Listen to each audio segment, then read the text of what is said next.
ridiculous. Okay. So you might find I've got me in visual stereo.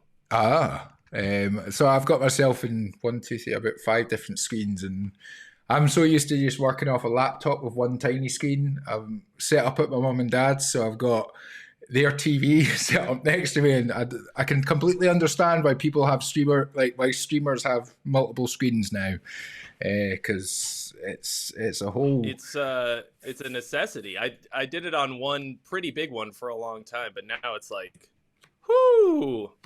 And sorry, how are you doing? I'm good. Let me share this real quick on the Discord.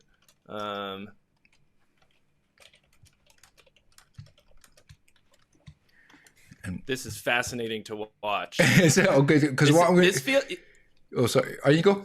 This feels like one of those, what's it called?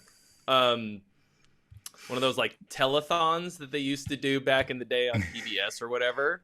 Yep. It's like, oh, and welcome. We've got Trey Xavier. Trey's been. Well, go ahead and keep on giving. Give till it hurts, folks. That's it. That's been Mr. Smith's job. Been doing that for me in the chat. He's been sharing everybody's links and everything like that, which has been fantastic. I'm just going to bring up the screen share because Sarush and Alex, they've got their little ambient music project, the Polscapes project. Oh. And they've got a premiere on pretty much right now. It's ambient music, so we'll just we'll have it. But I said that we'd sort of jump on. We're the top line.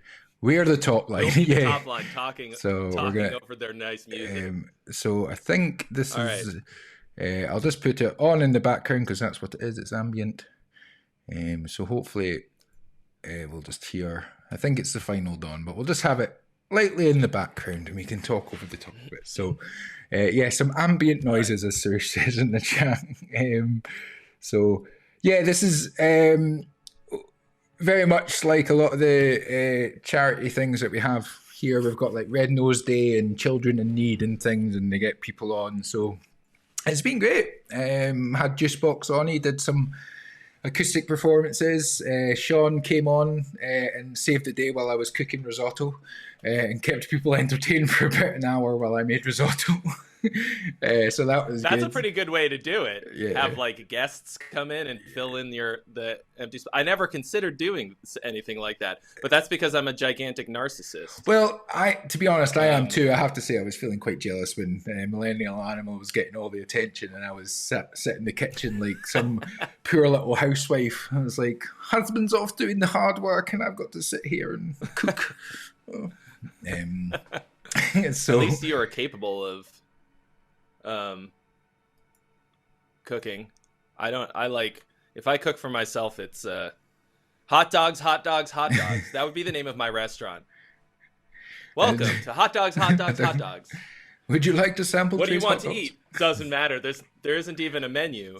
It's just hot dogs. What do you get? A hot dog. I'm going to donate right now. Oh, thank you very much. You'll get a wee. I'm gonna either you put your fucking mouth where your money belongs. What is it? What's money where your mouth is? I think. Yeah. But coming, I mean, sorry. Full disclosure, though, I'm also recipient of this charity, so it's just going right back into my pocket.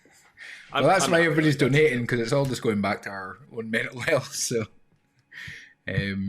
No, I have to. By ticking the below, you confirm that you're a UK taxpayer. Don't worry about that. You're not a UK taxpayer. I think it's just they do a gift aid thing, a UK thing, so you can claim back the tax. I think on your gift aid, if you so want. But. Anyway, go ahead. Sorry. I just wanted to say thank you so much for actually coming on. It's really appreciated. You've done so much for, I think pretty much everybody in the chat here has been through kind of the community that you've built, whether or not intentionally. The Gong Gang has kind of been built up around songwriting contests and your streams, and I think that everybody and here and me destroying your self-esteem. Well, Yeah, that's it. Oh, thanks very much. Jeez. There you go. Um, it's Take my money. Go take ahead. your money. It's been a hell of a journey just watching your progress and kind of how you've changed your channel from gear orientated things to songwriting, and obviously you can see. I think, well, I can certainly see the passion. I mean, obviously you had a passion for gear, but you definitely, I think, see the passion for the songwriting and your encouragement for trying to just like get people to, I guess, stop making silly mistakes, but just trying to get better wherever they are in their journey and things like that. Yeah, I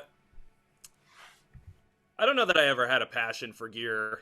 I like it a lot, but I will say it has been a hell of a thing, going from what I was doing to what I'm doing now. And I am much happier with the stuff that I'm putting out, and it's definitely way more fun. And it's cool that people have been like that anybody feels like I've helped them at all. That's great. I like that. I I like that I can do something for a job that I can make a living off of that is also beneficial to basically everyone involved, I think. Uh, there's a ton of free things that people can take away from it that I'm making that are free resources. And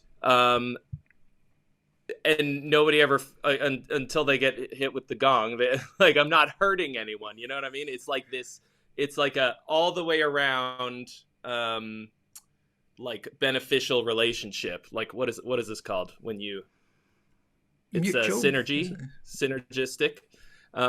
And before it was like I didn't really feel like I was connected to the audience more than anything else. I think that's the main reason I feel so much better about what I do now, because before it was like I make things and I put it out and I don't really give a shit who's watching or what. Um, but like now it feels much more like give and take, like more um like a two-way street. And really, like, isn't that why we're all doing this? Like any artistic endeavor or creative Yeah, thing, like absolutely. if you're doing it just for you, that's cool, but like if you put it out into the world, it's because you're trying to connect with people, and that's what I think I've done, and it's pretty awesome. So Oh, it's been great to see, and it's great to see just the whole community kind of coming together, and it's all these kind of these. There's a lot of obviously different channels and things like that. And YouTube's quite a funny one. It's, I think, a little bit like the podcast community and I guess the comedian community. I don't listen to a lot of Joe Rogan, which might annoy people, but like everybody seems to engage with each other and like support each other. So you'll support other channels, and you're doing like and there's a lot of channels that are doing obviously like the live reactions to songs and giving the feedback, and I think that it's great because you start seeing the same people in different chats, and you start, this community kind of gets bigger, and people start moving on to other things, and I think it just generally improves everybody's ability to write songs, whether you're submitting stuff to for actual feedback, or if you're just listening to the feedback that people are given. Yeah, you can. It picks up all the time, and I think that's a fantastic thing that has been developed over the time. And to me, you're a songwriting OG, so that's that's where the it kind of came to well, thank run you very from much. the and just again Eric and Charles doing their thing, and everybody's just seems to be getting along, and the support even for this has been amazing. I like, it's not quite hit completely smashed the target that I went for.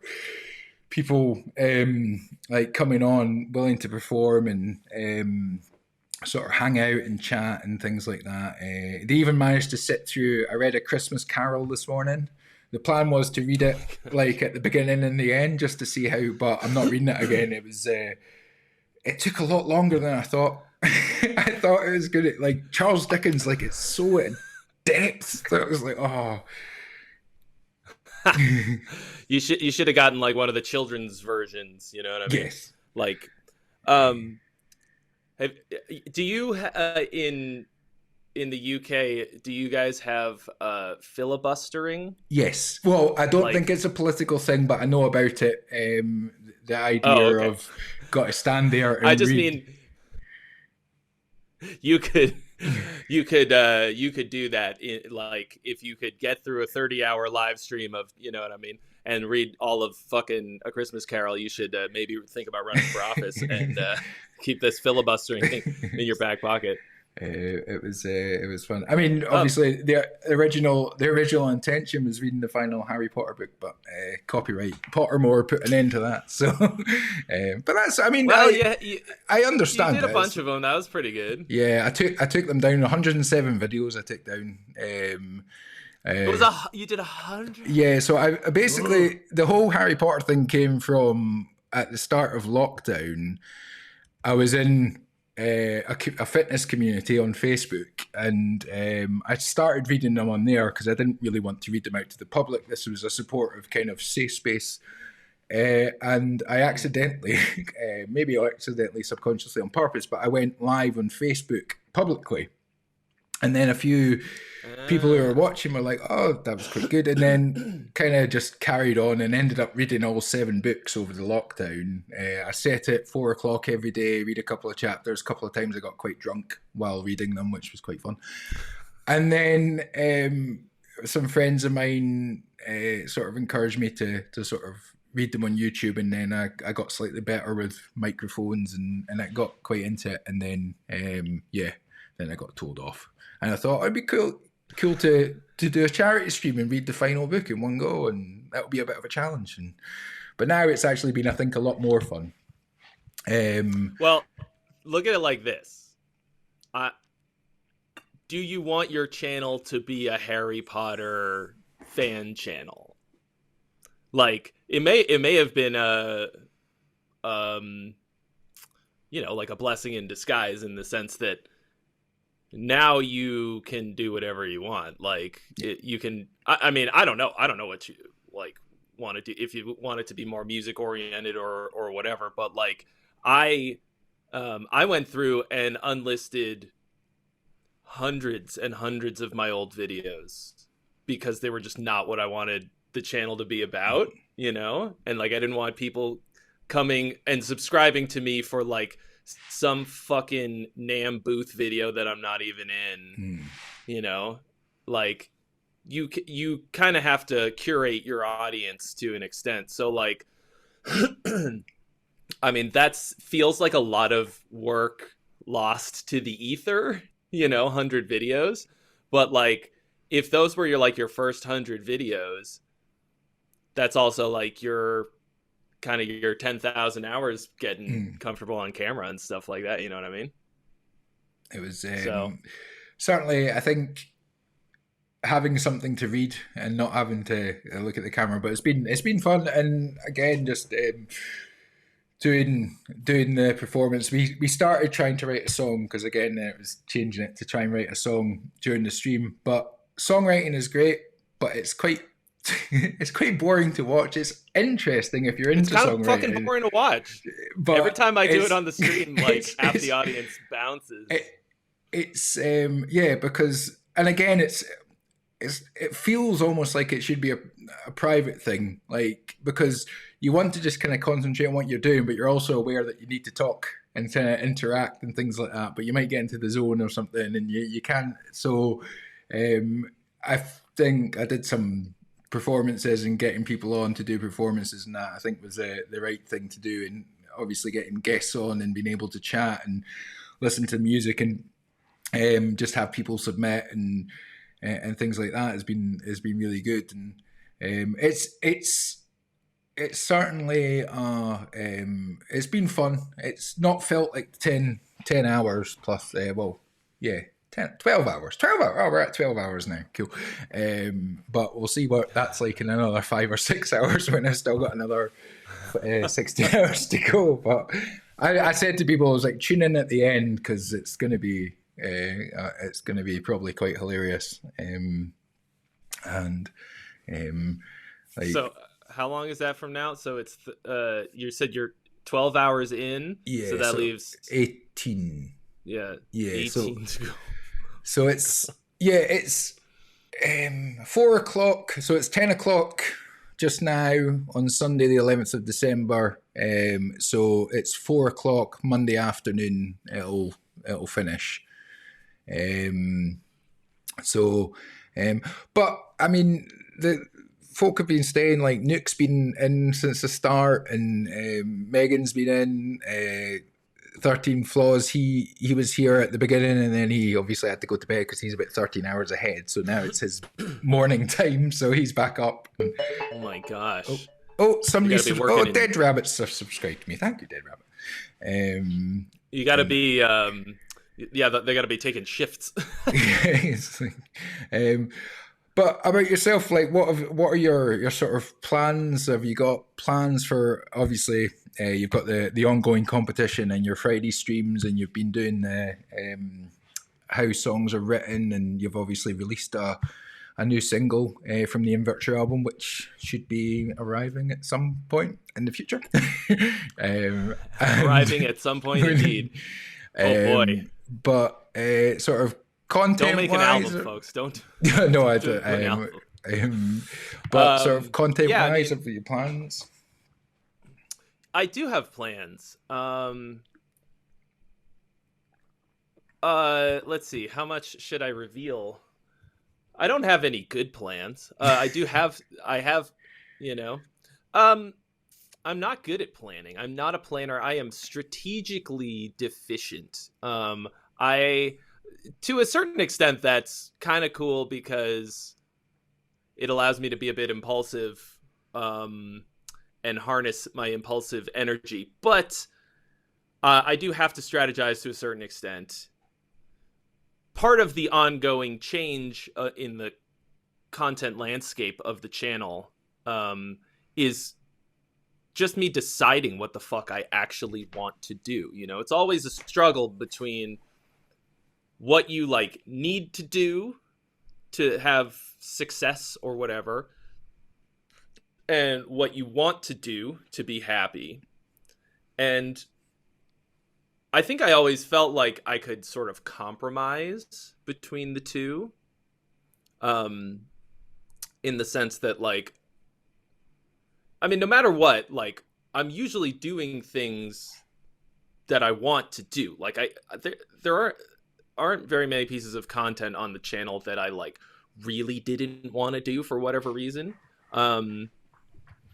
But, you know, there are some that I just did because I didn't have a better idea that week or whatever. And that's partly due to a lack of long-term planning.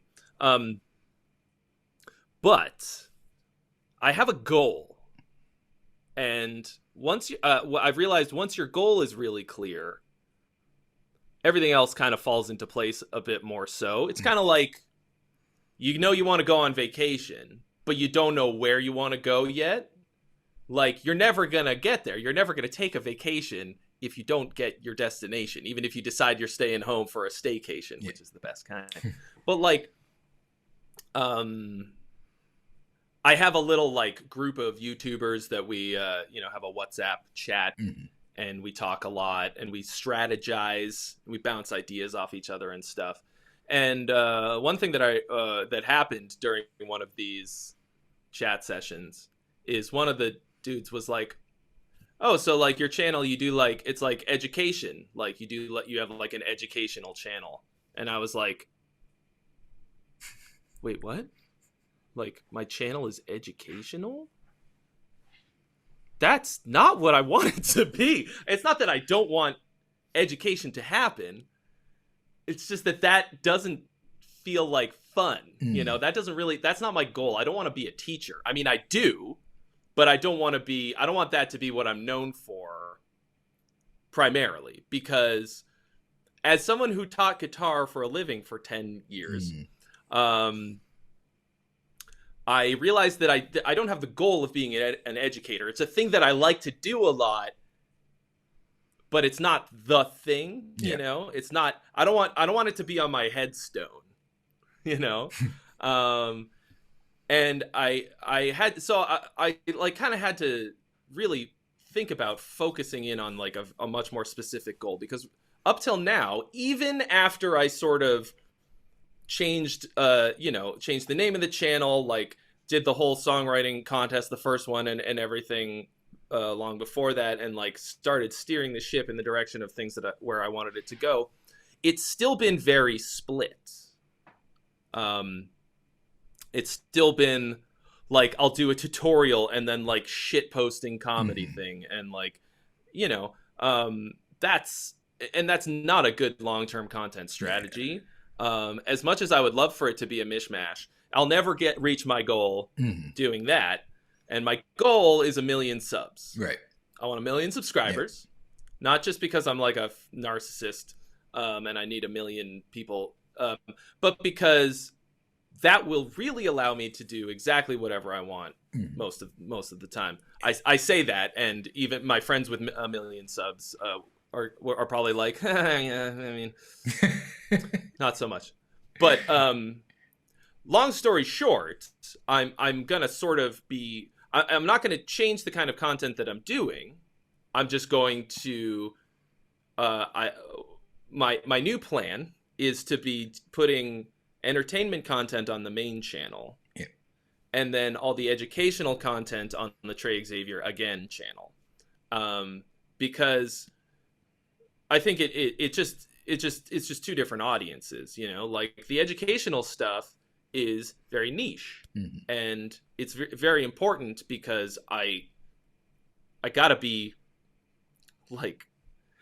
Because honestly, I think the world needs what I have to say. I think if you're watching this, it's pretty from. likely that you agree that that musicians of the world, rock and metal musicians, need the beating that I'm doling out. Yeah, there's me and Kenneth. I mean, Kenneth's been taking a lot of punishment recently. He's in fact, I think on the last video you looked a little bit bent. Like, I don't know if you'd actually managed to warp him slightly. But, yeah, I'm gonna have to get back there. I'm gonna have to start hitting it from the other side. Yeah, you're gonna have to panel beat him out, but I think, I mean, I've talked about this with the other guys in the chat, and myself and Millennial, Sean were. It's weird calling people their real names. Sean Lennial Animal. Yeah, Sean. Yeah, that's it. Shaun of the Dead. We were chatting about it, and we were kind of talking about that. If it genuinely hadn't been for your stream and sort of listening back to your feedback and that, like, I know that some of my crappy mixes and things like that would have ended up on Spotify, because I wouldn't have known any better. Because I think it was kind of definitely SoundClouded things, but I think what myself and Sean were saying, we were just like, now we're kind of at a stage that's like, even if it's to a demo, we want it to be kind of the best demo that we can kind of create, as best we can, whether it's not completed or finalized or anything like that, but just something that gets as close to the sound that we have in our head and the song and the structure before an outside party that we trust and we believe and can sort of have a look at it and go, yeah, that's working, that's maybe not working, maybe you do need to just like have that flowing into that bit better, or adding that little element, taking that element out. And I think on one of the streams a couple of weeks ago, somebody said that quote about perfection is not what you can add but what you can take away, or something like that, which was a really good quote. I like that one. And I think that you can tell the people that have been watching your streams for a while and come back regularly and submit regularly, and even the guys that are at to my opinion, like the top of their kind of like songwriting game and their knowledge and stuff like that, they still like when they do something new, when they bring something new, it's just got that little bit extra. It seems to have that little bit, that next level to wherever they might be. And there's some absolutely fantastic songwriters out there But everybody does just sometimes need that point in the right direction by somebody that has an understanding. And again, with your knowledge of theory and things like that, being able to explain it, whether or not they understand the theory behind it, you can point out you've got a very good ear. You can hear where things aren't quite working harmonically. And I know that when I write stuff now, I do have a little, like a little Fred Trezos on my shoulder saying, "No, Andrew, that is not right. No, no, no. Does that work harmonically? No. Okay, right, I'll take it." So it's helped me a lot. A couple. Sorry, on you go. No, it's well. I'm glad that I've wormed my way into your brain to give you criticism. No, but one really funny thing about the kind of the way that you phrased it, and like, oh, you helped me and this guy and all these people. All I can fucking think of is the Saw movies where they're like, he helped me. Like anyone who survived one of his traps is like, he helped me. I decided I wanted to live. Trey, like Jigsaw, that whole shit. Xavier. That's, first of all, that's all I can think of, and that's hilarious to me. Just because I just, like, at the end of October and into the beginning of November, binged all of those movies. They're great. But also, and the other thing I wanted to say is, like, so for me, obviously, like, it's a little bit of a situation like in the land of the blind, the one-eyed man is king. You know, I definitely have a lot of skills that I can use to dissect musical problems and all this stuff. None of it is magic or like some like secret knowledge that nobody else can have. To me, it always feels like pretty obvious stuff, but then I gotta stop and think about how much time I spent in school, you know, like caring about this shit. But like the way that I think about it, no matter what. Thank you. That was actually bothering me. Yeah, it was annoying me. I was like, I've got to move that. Even if nothing that I said was true, even if every single criticism that I had about anybody's piece of music that they sent in was complete horseshit,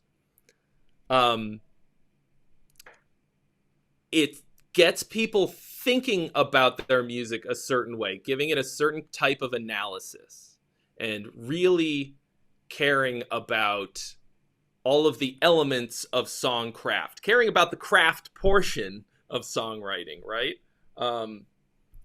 Then I've done my job, I think. Like, nothing I say is bullshit, to be clear. But because it's a subjective thing, art is completely subjective. It doesn't mean anything that I say is gospel truth or whatever. It's just my opinion, however informed it might be. Like, even music theory is just names for sounds, you know? Like, I can identify, like, that somebody's using the Lydian mode in this portion of their song or whatever. It's not prescriptive, right? I'm just basically producing to a certain extent, and, like, either my musical taste is gonna fit or it's not. But even if I go, like, oh, this feels way too slow, like, it might not be. It might very well not be. But it's possible that the person didn't even consider trying it at a different tempo. So I think that, to me, is the big thing. Like, sure, I am some kind of authority in some sense, if for no other reason than I've listened to fucking thousands and thousands now. Think about it. I've been doing these feedback streams for like 2 years. Yeah. At, like, let's say an average of 30. I mean, like, when I was doing longer ones, it was like fucking, I would get 50 in easy. Mm-hmm. But let's say 30 times like 100 streams. Like that's 3,000 riff salads. It's a whole So bunch of like, salad. It's enough salad to make you fat.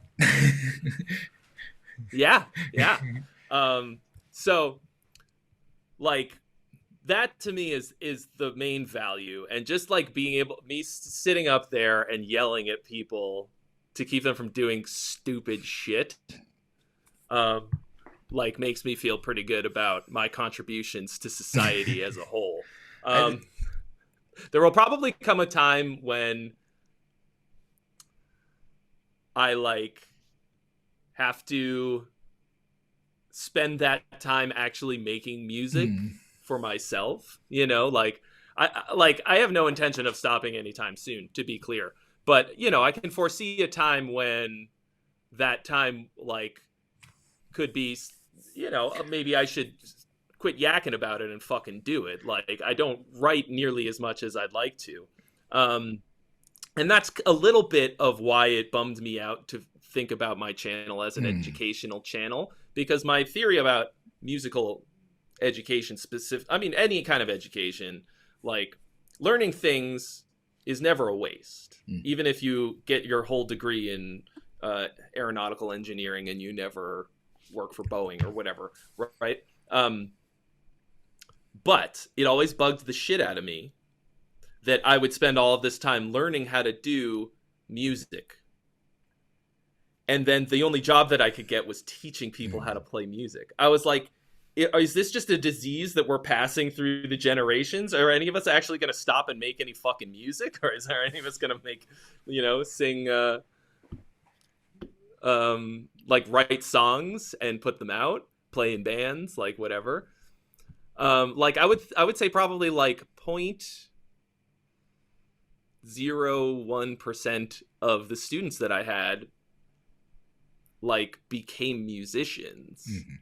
And that might be because I was a shitty teacher, but now it's cool because I'm able to help teach people things, and I don't have to sit there and watch them not have and practiced or learned them. Like, or I was like, just learn this riff. Honestly, like I'm pretty I should say that I have a pretty charmed life, I think. I'm pretty stoked on where I'm at right now in a lot of ways. Like, yeah, goal is 1 million subs and to be a fucking rock superstar. But like, I can teach, I can make super fun, silly shit, and I can teach without having to teach, you know, and I get to I have enough free time to do stuff like this. Yeah, it's. Just I mean, hang out, it's have a good time. It's kind of. I think. I mean, it's one of the things that I've liked about kind of jumping into YouTube and stuff, and like it gives you a chance to all the little crazy things in your head, whether it's a silly skit or it's a song or a video or things like that, or learning video editing or things. It's just like it kind of encompasses it all. So I'm like, I'll jump from project to project and thing, and it's kind of ideal for that. And I just kind of got lucky that, well, lucky and unlucky, but when I got made redundant, my job selling glasses, I'd been doing social media stuff for customers, just like on the back of glasses sales. So I started doing that as my job. So I've got clients where I do their social media and their practices because they don't have the time because they're busy with customers and things like that. So I'll do their posts for them. I'll go in and I'll take their photos of the shop and do little videos and things. And that's been great.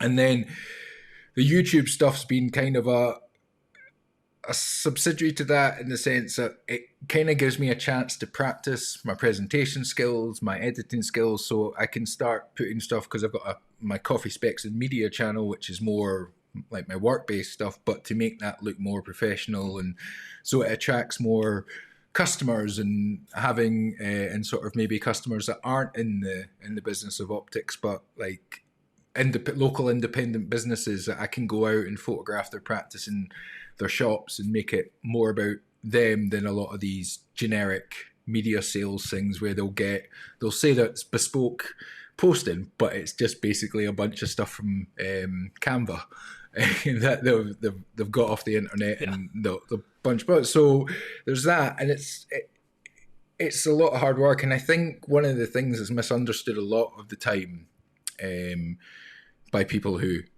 aren't on or aren't trying to create content on YouTube is actually how much work has to go into it for very, very little reward a lot of the time. But it's a great process. And again, the good thing about YouTube is that people can discover your videos 2-3 years later. And obviously, if you've changed your channel slightly as you've done, then removing those videos so you're getting the people that are interested in the content. Oh, I lost you. Did you lose me also? Am I?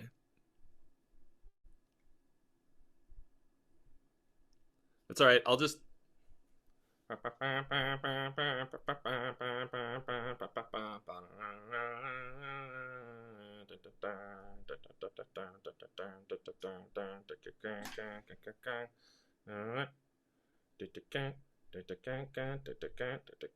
You can still hear me? Okay, good, because this needs a soundtrack.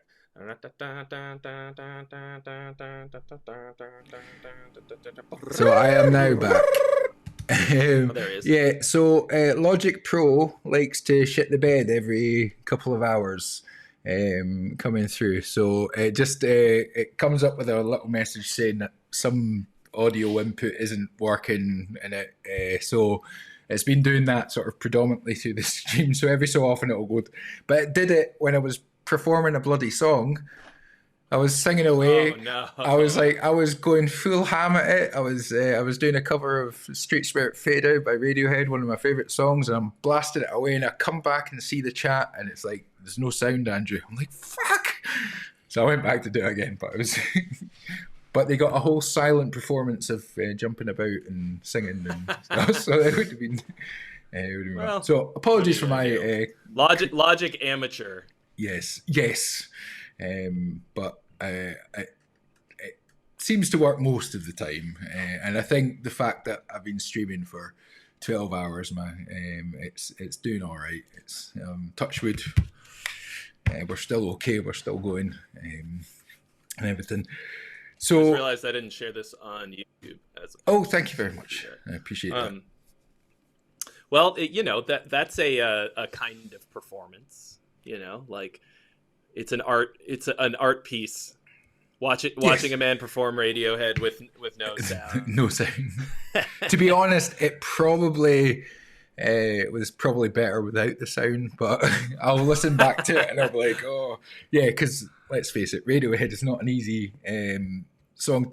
Any Radiohead song is not easy to sing, and when you're not really the best of singers, it probably I just went with it. Fuck it. But that's fun. That's part of the fun. And my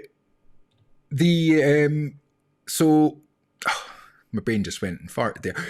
So you got there, obviously, the competition that's ongoing and running. And for anybody who doesn't know, Trey is running a songwriting competition. And it's a songwriting competition, not a guitar playing competition. And it's got a very simple rule that it must have a fucking top line. So... stop sending stuff that doesn't have a video of what it is, of what a top line is, And Mr. Smith will share that video right now. Most of the people, I'm talking to the converted in the chat, but to anybody who might watch this after the fact and you're entering Trey's competition, ideally your song will have vocals and some sort of top line, and don't write a 4-page essay describing about what your song is. Just kind of say like your song's about this, and although the voices are funny, so it's quite funny when you're reading them out. I know. Well, the reason I didn't say anything like discouraging people from writing a lot is because if I don't, then I don't have anything to read, and it's not funny, because those people forget that those are reaction videos, and they are for entertainment. I give some feedback, and it's real, I'm not lying, but it's the videos aren't the contest, the songs are the contest. It's just me reacting to them in real time because then it's more fun. Yeah. And that's how I get the sponsors, right? So Yeah. if everybody followed the rules, which are very clearly laid out, that would negate some of the comedy, some of the potential comedy. So I don't know. Just folks It's asked.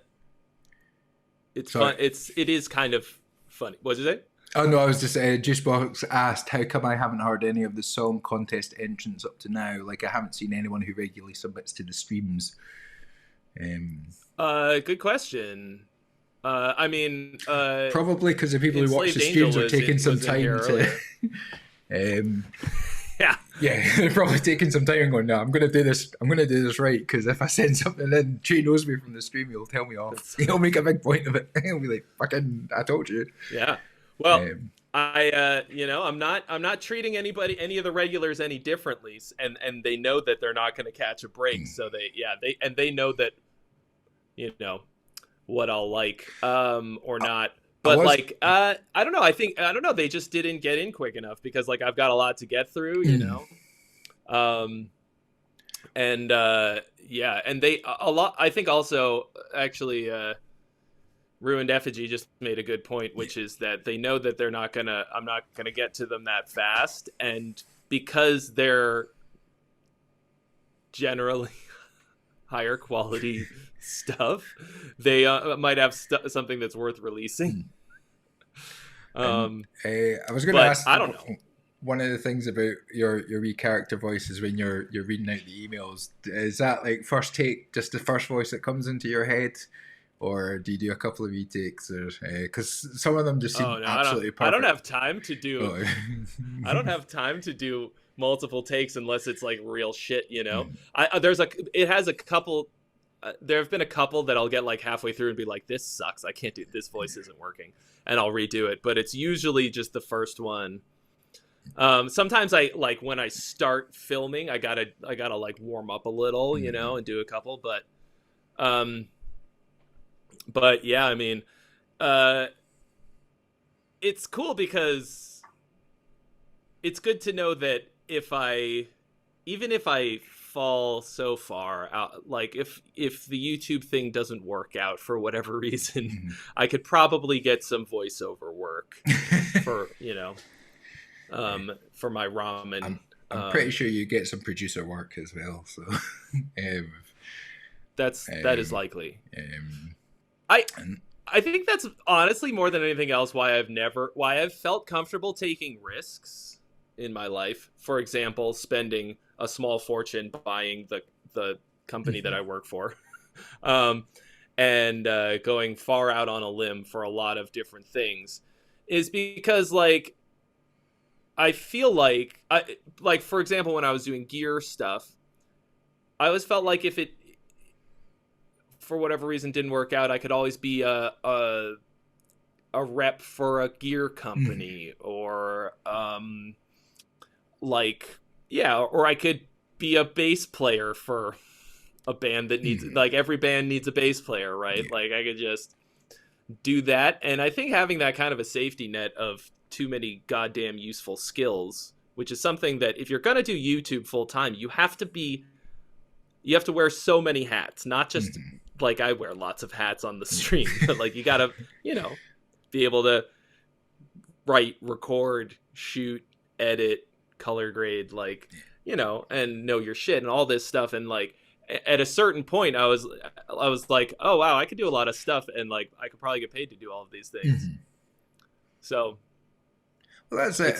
It's pretty handy. It's learning and it's all skills, and it's great when you can sort of tie them into something that you enjoy doing. Is I guess the goal, and it's cool that you've got the goal of the 1 million subs, because as that kind of progresses and as you progress, it will be like the process of that will be interesting to watch. It'll be interesting to see how your content evolves and what kind of stuff, and seeing how the channel's having the educational and the entertainment channel, which is obviously it's a great idea, because people who come for the educational stuff you'll get, those will be the people that will like probably visit the regular streams and sort of invest in themselves and that. And then the people who come for the entertainment, that's great for the sponsors. That's great for the people that like just want sort of quick, short and sharp, just something funny like picking up a acoustic guitar by the strings and talking about manuals. Yeah, and it's I think I'm sort of a living lesson in like making sure that of intention and the importance of intention, because like I could be way more successful than I am right now if I'd have just fucking decided what I wanted to do and just done it. Instead of doing a bunch of like peripheral shit, you know, like a lot of like things that were close to what I wanted to do or whatever. Like you've, like we're reasonably close to the same age, I think. And like, but you start to, as you get towards where we're at, you start to see that like the time you've got is very limited, like during any given week, you know, like when you're like 23 and in college, you can play Mario Kart for 4 hours after class and still have a ton of time to do like a bunch of random shit. I'm just like thinking of a time in my life when I wasted lots and lots of time. But like, you know, these days, like if I want to have a life, I have to like make a decision between making like a tutorial or shooting like 3 dumb skits, like writing, you know, what are they called? Scripts. Yeah. And that sucks. Like, because what I want to do, thanks to having ADHD, is everything. I want to do all of these things. I want to like, I do one thing for a little bit and I'm like, oh, I should do this for my, you know, like that one day that we rated the Rocksmith streamer, I was like, shit, I should stream this kind of shit. I went and bought Rocksmith, and like, but that's not what I should do. I shouldn't do that just because I had this much of an inkling of wanting to do that because it looked like fun. Like I gotta decide what I actually want to do and fucking do it, because like success comes from consistency, and consistency is incredibly fucking difficult. My wife says we have a lot of passions, and I was like, yes, I'm passionate about that this week, but next week it's going to be something totally different that has no relationship to what you were doing the week before. But again, that's kind of the fun thing about YouTube, and again about being, it's just unfortunate that it does take even a 5-minute script or 5-minute skit, like the time it takes to write the script, get the camera, like, do it, film all the angles, kind of do the bit, get past all the bloopers, which are always fun because you know you're always going to have them, but then just kind of editing it all together, make sure it works, and then putting it out there. And it's a day to 2 to 3 days, depending on how quick you are at editing, to do basically a 3-minute video.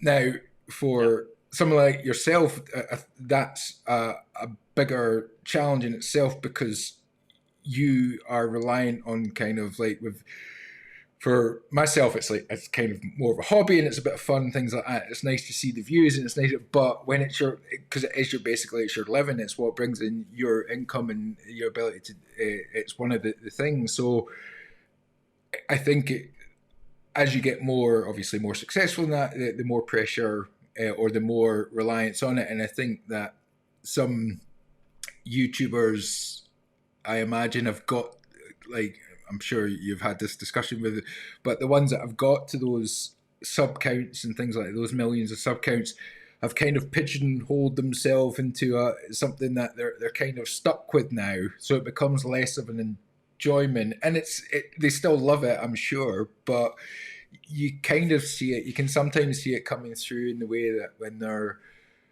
in certain bits of their content, it's just like you kind of felt like, not that they were ever phoning it in, but you just knew that there was something that they weren't full into it, and then you see something that you can tell that they loved doing, and it kind of comes across. And I think that's YouTube's great for that because people are basically being themselves because they don't have producers and things like you would in TV. It's like they're producing themselves and they're looking at the mistakes that they've made in the past and they're trying to change them and they're finding their feet.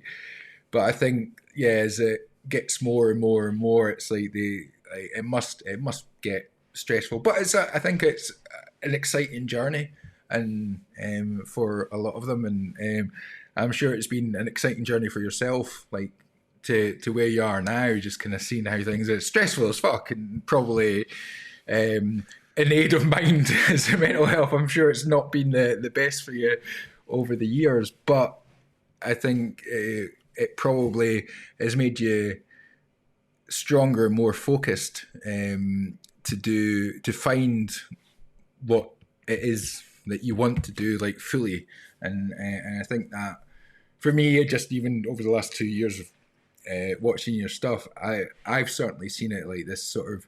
There definitely seems to be more like passion for the songwriting and the creation, and whether or not the educational side of things that come from it, I think is great, and a lot of people do think it's great. But I understand from your point of view, it's not what you don't want to be pigeonholed into an educational channel, because you're not an educational channel. You're an entertainment channel that has education in it, but separating them to do the fun things and funny skits and entertaining things and reactions and things like that you can do to build the channel, and then still do because I'm sure you enjoy kind of doing the educational stuff as well, because it must be as hard work as it is to, like, when you've done how to write a song, like breaking down the My Chemical Romance song or the Ghost song or things like that, to really get into the nitty gritty of a song to create something that a homage or anything like that to their artistry. A lot of the times, like, I'm pretty sure a lot of people say there's times that I've kind of thought I'd rather listen to this than the original band, and I think it's sorry, when you go. I will say that the breakdown videos are considerably easier to do than making the originals. Like the full videos with the, I mean, obviously, like, I don't have to put on a costume to go through the stems of the song that I wrote. And so, but you're right. It's like, do you ever see the movie Zoolander? Yeah. You know the part where they are giving out they go to the awards show for whatever, and they're giving out the awards for the best actor / model. Mm-hmm. And I think it's Fabio or whatever, and he's like, "Thank you for calling me the best actor / model and not the other way around." And that quote stuck with me forever. Like having this sort of split identity, this sort of like, I mean, it sucks that it has to be like that, like too educational for comedy, too comedy for education. Like, it sucks that there has to be one or the other, and like that I'd have to have these separate parts of it. But that's I don't make the rules, and I like doing both of them. And I guess, like, more than anything else, it was just having to make a decision, like a hard decision about what I was going to do, and I put it off for basically a year. I literally wrote on my big ass whiteboard, I just wrote decide. Like, it was just up there, like, decide, like, what are you gonna fucking do? And part of the reason, more than anything else, I think, was that what I realized is that a lot of the educational stuff that I do is complete fucking overkill. Like, I'm trying to give like a college level course in this one thing in 15 minutes on YouTube, when really what I need to do is give like one super useful piece of small piece of advice with a tiny bit of context, and instead I'm doing like a fucking lecture, and that's dumb. Like if I mean that could be cool, but that instantly puts me in this niche. Like somehow some people can really pull that off in a useful and meaningful way and have a ton of success, like Rick Beato, like Adam Neely, like, but that's because they're not also doing comedy sketches. I'd love to see Rick Beato dressed as Ghost. Oh my god. I'd like to hear what he has to say about Ghost in general. I'd be curious. Yeah, I don't know if he's ever done anything about it, but no. but like exactly, like it feels ridiculous to think about, because when has he been in a comedy video, right? Like so anyway, all that to say, like, it's hard to have lots of interests. Like we look at, I mean, before I say this, I want to say that I'm not comparing myself to Leonardo da Vinci's level of genius, but you know, we look at somebody like da Vinci, who made the most famous painting of all time, invented all kinds of shit, like literally the definition of a Renaissance man, right? Like, did he have these same kinds of problems? Did he have to worry about niches, you know? Was he like oh, I gotta be a sculptor, I'm gonna be known as a sculptor, like I think if they'd had Facebook, yeah. Yeah. So that's like a pretty new problem to have, but I never took my own advice. People would always ask, like, oh, do you have any advice for people starting out on YouTube? And I was like, yeah, try stuff until you find something that blows up, and then do that over and over again until you are dead. And you hit your 200th subscriber? I've hit my 200th, thank you. Who just subscribed? Fuck yeah. Woo! 200th. Ooh, I didn't even thumbs up this stream yet. I'm a fucking clown shoes. So the YouTube environment is not conducive to ADHD, I think, is the takeaway. It's not I mean, like everything else in the world, not conducive to the ADHD brain, which is effectively a learning disability, because nothing in the world or in the educational system is designed for the way that our brain works. So then we wind up with a learning disability. It's actually just a different way that your brain works, and also has all of these weird superpowers. But like I can't do like a lot of like basic shit, you know. Like my landlord sent me a text yesterday, like, hey, didn't see the December rent from you, everything all right? And I was like, holy shit, I just straight up forgot to pay my rent. And not like I can't afford it, like it's like I had the money, I just fucking forgot to do it.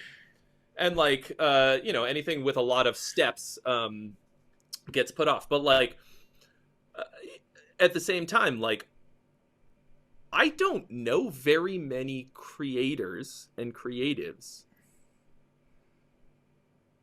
who don't have ADHD or are on the spectrum, like, as far as I know, at least for my friends.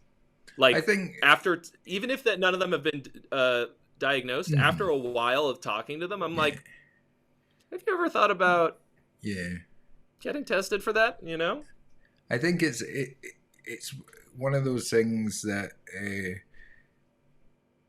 that I think people maybe don't want to get properly diagnosed for it, and they kind of just they tick along and they deal with what it is. And I think for creatives, I think just in general, because so many things going on, and I think they said something like, I mean, generally it's like you're averaging on sort of like 10,000 to 30,000 thoughts a day. And I think some people can just focus. Like I'm very inspired and also envious of people who do have that sole focus. They can sort of go, right, this is what I'm going to do, and I'm going to do it, and they do it, and they set their mind to it, and they set out a plan and that. And every time I do that, I just end up doing that thing where I overthink each step of the plan and then just overwhelm myself and then just don't do anything. So Yeah. but sometimes I can stick to the plan and like progress. So it's that kind of annoyance of like, yes, I can do this. I've done it in the past. I've managed to focus on that. And then you become hyper focused on that one thing for 6 weeks or 10 weeks or something like that. And then an obstacle comes in your way that you don't quite get past, or it's harder than you think. And then you just throw it away. I've done that many a time. Like I've been solely focused, and then it's kind of hit a lull or whatever it is, and then it's like, oh no, I don't want to do that anymore. Go and do the next thing, and I think a lot of creators do that. But for me, that's kind of one of the reasons that I've liked, I guess, social media and YouTube and things like that, is that all these different things that I like to do, photography, video, music, it's all kind of starting to kind of culminate into something that I can kind of just do it all. But it must be hard to hand off stuff like that, that you don't have the time to do, because for yourself, obviously trying to find editors and that, and like creating the video, you've got to get the content up and that, because that's technically like, it's your job to get that. I know how long it takes to edit a video, and I'm not even doing that long videos, but like watching like just all these little things, and to know that you've got somebody, or to have somebody available to do that, still must be quite hard to hand it off, because you'll always want to kind of do it yourself. Like writing a song and things like that, it's getting that feedback from somebody else or that, but you're kind of like, well, this is my project. I'm not sure if they're going to do it right, and they're not going to do it right because it's not me doing it. Well, here's like a pretty good example. Like, even having multiple editors who are working on my shit, yourself included, like, I still can't even get to like the point of being able to review the edits that people send in. Like, that's how much time I have, which is not, like, I haven't even gotten to review the things that you've edited for me, like all of it, and like, that sucks. Like, worse than, because like, and then imagine if I was doing all of that myself, right? Yeah, it would be exactly how I wanted it to be. Like, I'm like, you've sent me like how many things now that I haven't even gotten to been able to go through, like of the clips, like I think you've sent me like 3 or 4 of them that I've like haven't gotten to, and letting go is the hardest part of all of it. Ceding even a tiny bit of control to someone else to do stuff, like, is so very fucking difficult, especially for any creative, but like, wanting it to be right, wanting it to be a certain way, and like, one of the best things about doing YouTube or any of the creative outlets is like that you do have so much control over it, even though what we're doing is lo-fi shitty, like, compared to a Hollywood production or whatever. Like, we can just do it and make it exactly what we want it to be at any time, right? Like, I can shoot and edit a whole video exactly how I want it to be. I don't need a camera crew. I don't need a producer and craft services. You know what I mean? Like, but it's also very limited. Like, because like, I don't remember who it was who in some video like, oh, working in a lo-fi medium like YouTube, and I was like, oh, you're right, it's lo-fi. What we do is like low production value compared to the, you know, a TV show or whatever. But then it's the freedom is the trade-off, you know. So recently, after going from like starting shooting everything completely on a GoPro with very minimal lighting, to spending thousands of dollars on like I'm coming to you right now live on a $4,000 camera with a $1,200 lens. I've got probably $1,000 worth of lighting in here. I've spent tons and tons of time to make it look really good. I am now sort of like realizing that nobody really gives a shit about that, and it's nice to have it look nice, but it's also it's not that important. The most important thing is having great content. Like my buddy Bradley Hall, who's just crushing it. Like, dude's hilarious, super good at guitar. We were talking the other day, and like he showed me the camera that he shoots on, and it's like a Sony like ZV-10 or something, like one of these little I use a cams. Canon 200D, and I've got a Sigma 2.8, a second-hand Sigma 2.8 lens on mine, and I mean, but there's also that sort of side of things, like the level now that YouTube's at. I think that, content is king, but even that, I think well-produced content and good-looking content also, like it's like the icing on the cake. So if you're producing good content and it looks good, that's obviously the goal. And I don't begrudge, because I know that I remember like I followed a few product photographers on YouTube. There's a guy called Martin Botvidsen from Holland, and I watched a time-lapse video of him. Now the time-lapse was 1 hour and 10 minutes long, and he was cleaning up a watch photograph. So he took over 1,000 photographs of this watch and basically layered and stacked them and stuff. So basically it was a magazine Photoshop with the watch, and watches are so difficult because they've got so many different surfaces. You've got matte surfaces, gloss surfaces, and things like that. And then like for the cog on the side, he had like 100 images all focus stacked, so it was all perfectly sharp.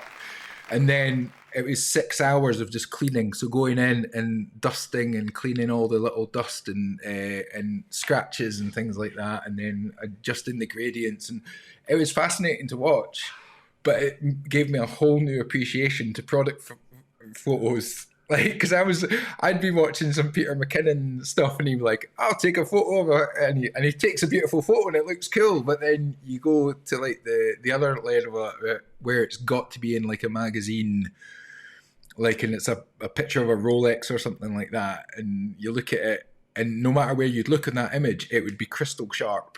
And that's because I've taken and stacked and edited. And I got into that with eyewear, with the company I was working for, and I was taking better product photos than they were paying whatever professional photos to take. But I was just doing it because I found it interesting and things like that. And I like that. Feels like me with the thumbnails sometimes. Yeah.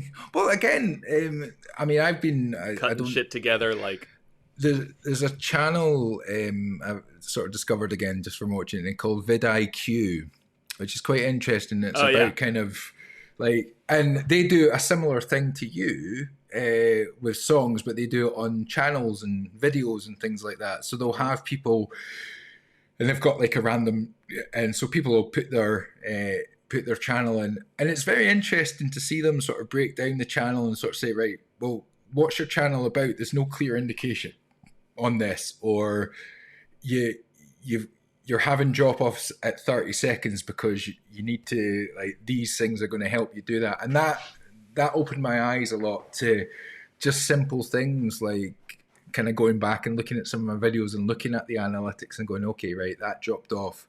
They are, that was obviously like, could have done that better and things. Oh, donations are at 525. Oh, Yeah. wow. Were those dings? Were those were donations? Yeah, there was a couple of donations that just got sent. I'm going to just quickly bring up the total, and because Mr. Smith is very kindly, we're doing a bit of a raffle next Friday. So everybody who donates gets put into a raffle to win a set of in-ear monitors that Mr. Smith is, so it's worldwide shipping he's doing. So it's rechargeable wireless in-ear monitoring system.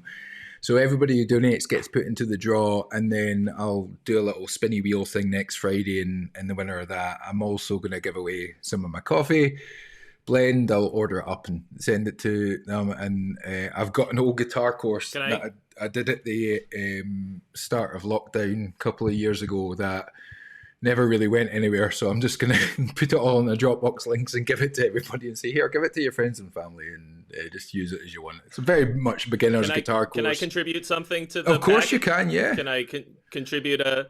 Yeah, I'll kick in what can I give away? I can kick in my songwriting course for whoever wins. Okay.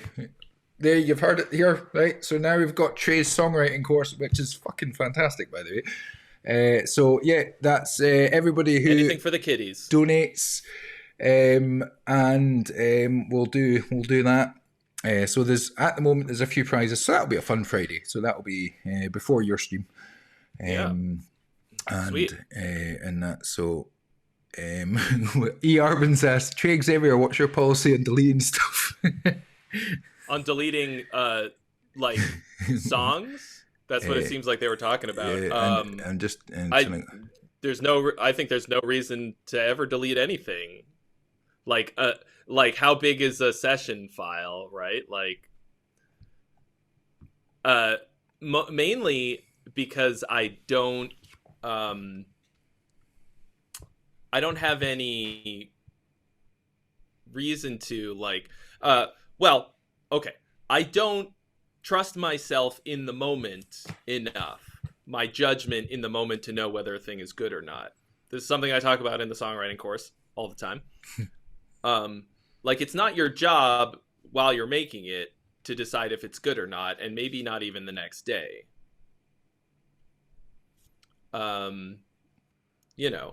So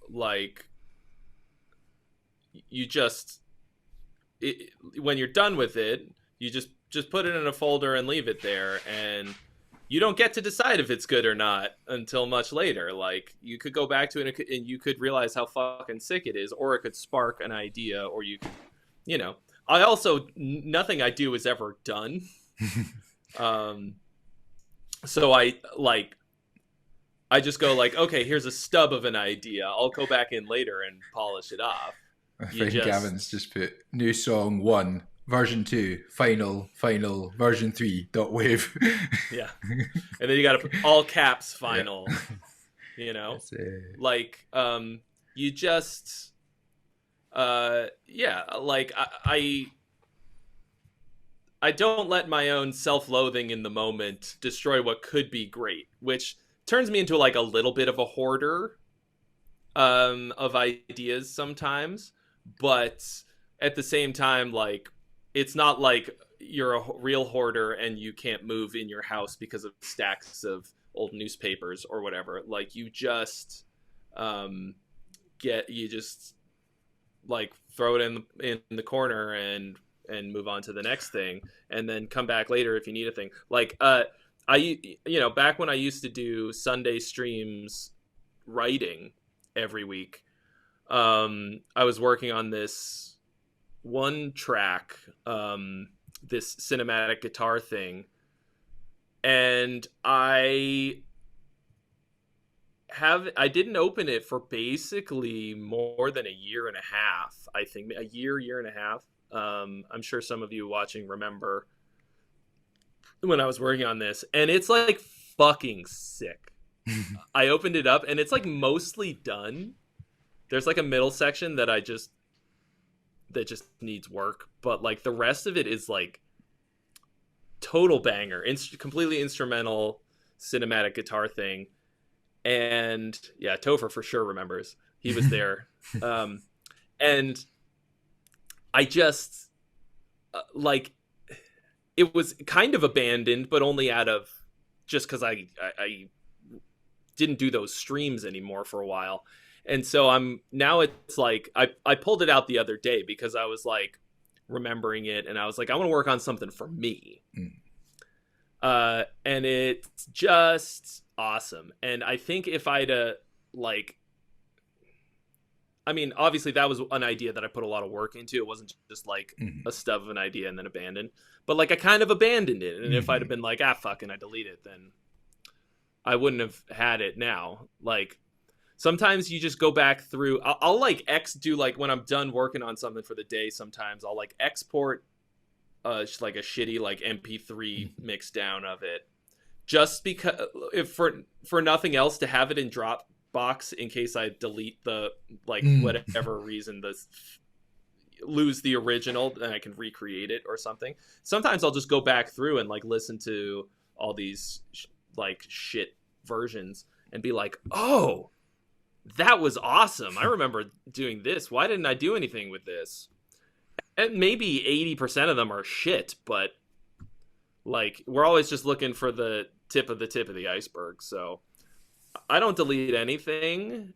And even if it's just like, especially if it's like a small thing, a simple idea, like the idea survives and maybe you unearth it later and maybe you don't. No, that's my policy.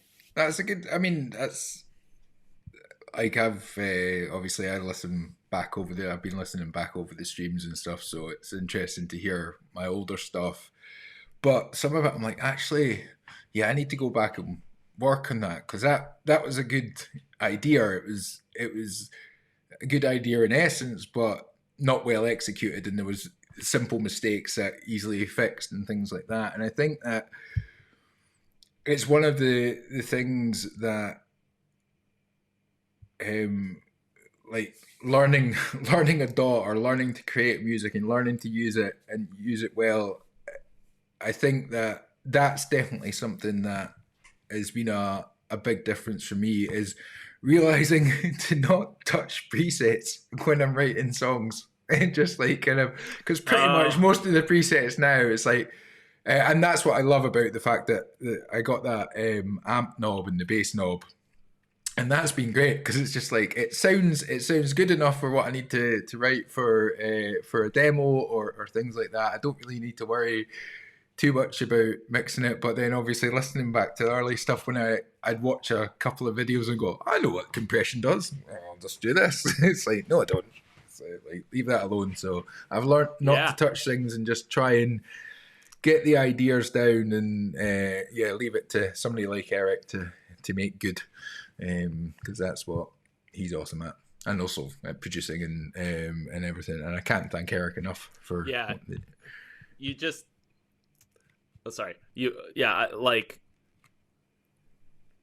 it's depending on the kind of music that you're making, that kind of like tweaking, like infinite tweaking of presets and shit can have a lot of value. Like, not, I honestly, for heavy guitar shit, I don't really think that it is really worth it, because like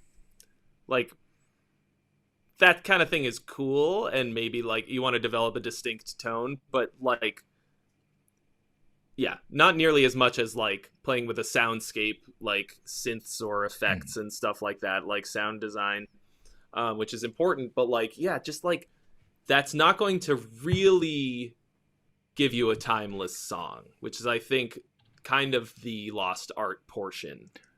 Like the timelessness of a song isn't about the tone that you used or the production or anything. It's the transferability of it out of the original production. I think, like, you know, like, why are there 10,000 covers of whatever song, like All Along the Watchtower or something? Like, that's a terrible example. That's because that song is fucking easy. But like, you know, some great song that's been covered a billion times, that you can play on a piano, a rinky tink, like, untuned piano with a bunch of friends, and it's still great. Like, but yeah, like, yeah, don't spend that long tweaking the presets. Set a fucking, you know. Trey, could I get you to do a little bit of work while you're just here? I've had a donation from somebody just to maybe do a little review of his song. Would that be okay? Sure. Yeah. Okay, Casey. Before I do that, sorry. Before I do that, I'm just gonna run to the bathroom real quick. Of course, yeah. Go for it. So just gotta listen to this song. In the mindset. I'll be right back.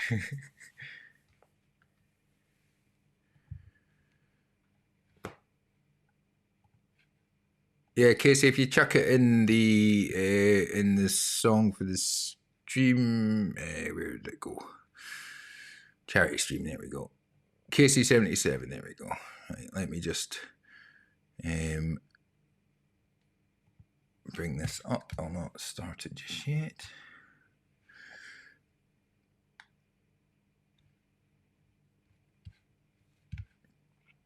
Just going to Casey, what kind of feedback would you like? Is there anything in particular, or just general kind of feedback from Trey? Would you like stuff about song structure, or do you just want us to listen to it and check it out? Hey, Mr. Mick H, how are we today? Oh, is this ready for vocal? It's always ready for vocals, but yeah, of course, I'll do that. I thought that said trance instrumental, and then I read into already truce instrumental demo 3. There we go. So I just need to figure out, why is my brain not working? What's going on here? There we go. That's better. Come on, brain. There we go. Oh, thank you, Casey Carrington. Oh, thank you very much. Much appreciated. And that feels like just make Trey work while he's here. Because I certainly can't give you £20 worth of feedback. I can give you 20 pence worth of feedback. It was good. But thanks everybody in the chat. This is fantastic. Thank you to Trey. So we've now got Trey's songwriting course up for grabs. So everybody who has donated will get put into the draw. Kenneth is staring at me too. He's just in the background lurking. The eye of Kenneth, ever watching. Yeah, so somebody needs to Photoshop Kenneth on the Eye of Sauron. Just there's a thumbnail for you there. Casey is sent us in. It's called Truce Instrumental Demo 3, and he's asked if it's ready for vocals, which I've already said yes, because everything's always ready for vocals. But we'll give this a go, and let's go. Am I going to be able to hear it, is the question. What I would suggest is if you listen probably through YouTube rather than through the our chat, because Ecamm Live puts all its efforts into the stream rather than for people, for the guests kind of thing. So people who are watching the stream are getting the best quality. So I would mute yourself and watch it on the thing. Okay. Hang on one second. Of course. Let me just... Oh, it's not playing. All right. Okay. Cool. Oh, I'm hearing myself now. All right, let it... Cool.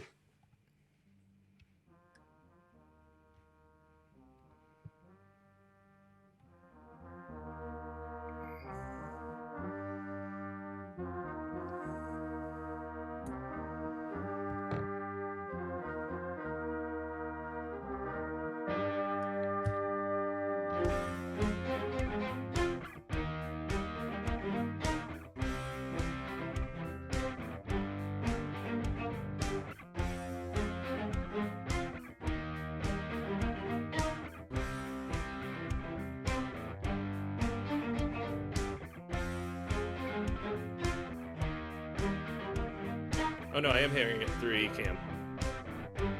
I muted YouTube and I can still hear it. Okay, sweet.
Uh, yeah. In answer to your question, I would say no. It's not ready for vocals. Although, like, I also think that's kind of a bad way to think about it, because what you want is to not just be creating a track and then slapping vocals on top of it. That's a like that's one way to approach it. And a lot of people do go about it like that, like create the track, make it very developed, and then top line on top of it. But you also have to think like think about it holistically, I think. But the string part, oh, we got a donation. I think the string part was like in a bad spot where it felt kind of like the melody, even though it was like arpeggiating some chords. It maybe could have been like, I couldn't really hear it super duper well. It sounds a little like, you know, like lo-fi production and then through Ecamm and like all this stuff. But like it could be tucked into the background as like a as an accompaniment part. It felt kind of just like some chords, the string thing arpeggiating those chords. At times it was not playing the right one. Like it wasn't really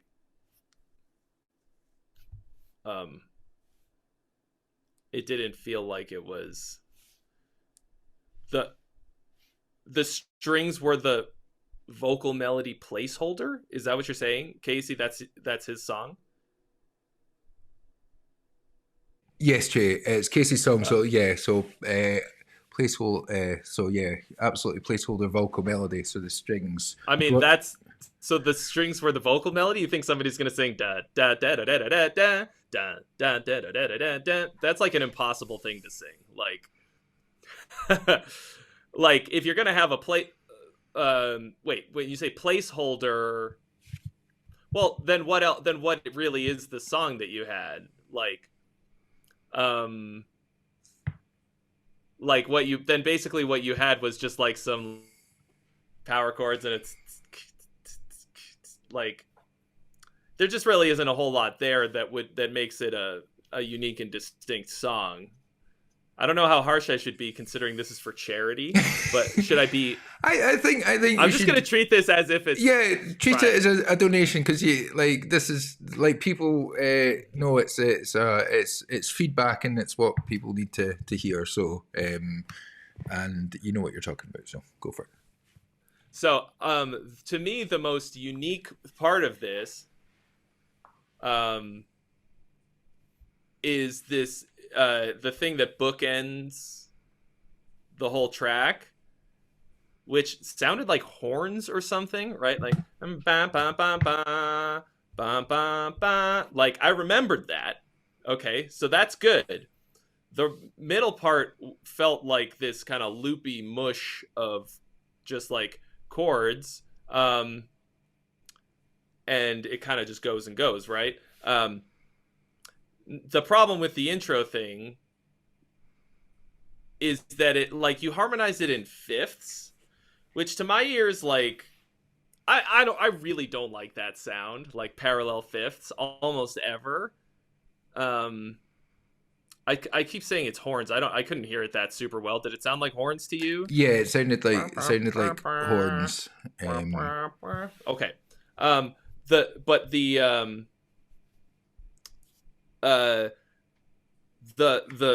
The idea, that's a cool motif. It had character. It was memorable. But then it doesn't come back until the very end. And then the middle part is just like, sounded like some like power chords. And then this string arpeggio thing, which I think if you use that arpeggio idea right, it could be an element in the track backing up something. But it also is a little too like, it was busy in the sense that it kind of had a little bit of a kind of sounded melodic, but it was you sequenced an arpeggio idea throughout these different chords, right? Bum bum ba da da da dang, bum bum ba da da da dang, like a bunch of different chords using that same idea, so that you proved the transferability of the idea. You could take it and adapt it to different chords, although some of them it sounded fucked. I don't know which one, but also the whole middle section had the same exact texture, right? Like this loopy drum beat, power chords ringing out, and the arpeggio thing just like going through it. You have to take us on a journey where things come in and out and it grows and shrinks and all this stuff. And I'm demonstrating, I'm working all this out on a blank on my mouse pad here, and like you can't see anything. No, they can see. No, yeah. I think so. What, like, I would. Okay, so what I actually said was I don't think that it is ready for vocals, but actually what I think is that you should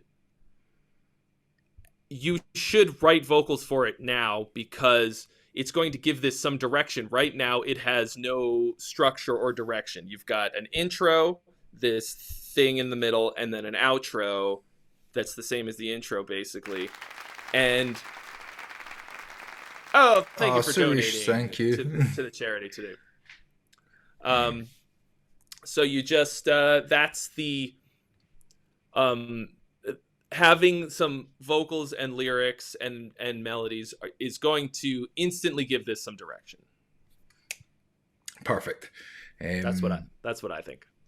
Right, we'll not make you critique any more songs, but we might listen to a couple of songs. Is that okay? Are you able to listen to songs without critiquing them? Will that be like, we'll just give you the gong, and you can just gong. You can gong all you want in this one. But yeah, I mean, if people do want to submit songs, we'll Trey's here.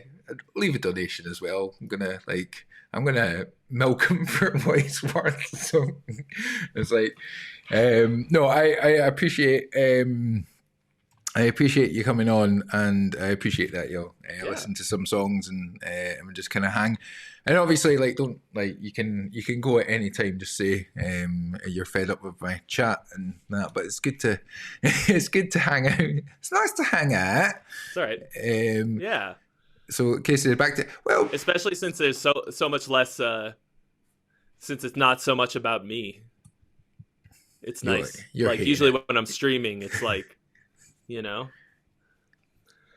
don't even know how long I've been on. How long have I been here? I think we've been chatting for an hour nearly. I think or so. Damn. Um, Time blindness. it's good. No, it's one of the reasons It'll- I like your like the podcast and stuff. I like the kind of, it's like it feels like a hang. It's like you just kind of chatting, because Yeah. one of the things you said about when been asked about getting rid of songs and things like that, and it made me think of, was it Sarah that talked about if she couldn't Longfield? think of, yeah, and she couldn't find something in 15 minutes, she'd just chuck it. She was like, if I don't like it in 15 minutes, that's it. It goes, kind of thing. It's that was one of the things. I'm just trying to find the Yep. Yeah, I'll stick around for a little bit. It'll be coffee o'clock soon, so I'll bounce when I definitely need some coffee. Also, Rudy just texted me and asked if I wanted to do something fun. So we'll see. Is it Rudy asking if you want to do something fun? Sorry, my Logic Pro shat the bed again. Just so I wasn't ignoring That's you. all right. I just so this is Dead Rabbit. So this is a new one from the brainchild between me and my best friend Revolution. We've known each other for over 10 years, so we decided to make it official by becoming a duo. Oh, congratulations! Hope you now named, oh God, ERYX as the two of us. Hope you enjoy. For those who care, this doesn't have any real instrumentation in it. It's electronic music, just as an FYI. And thank you to Descent for the donation as well. I really appreciate that. And so does the people at Mind. It's quite exciting getting me donations in. We clap and that. It's like, ooh. Right, so I'm just gonna ooh, it's a sexy party. I don't want this to start straight away. No, it's not right. See this getting 2-monitor business. Still getting used to it. I'm so used to just having one tiny little monitor, which felt much bigger than the iPad screen, and then so Fever Dream. Oh, they've put final edit in the title. That's a lie. A bold claim.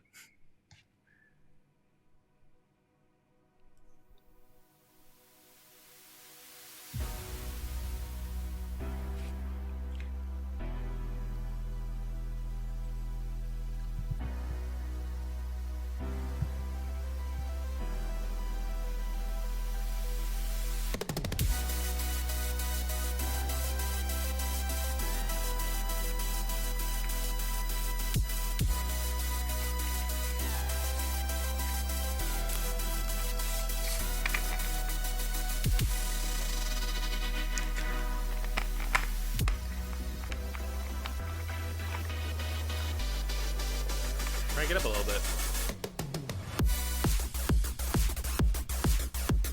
Oh.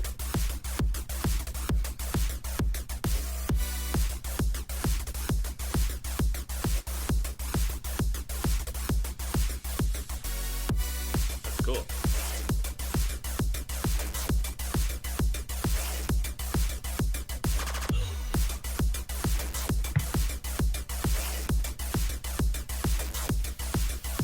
Yeah, turn it up a bit.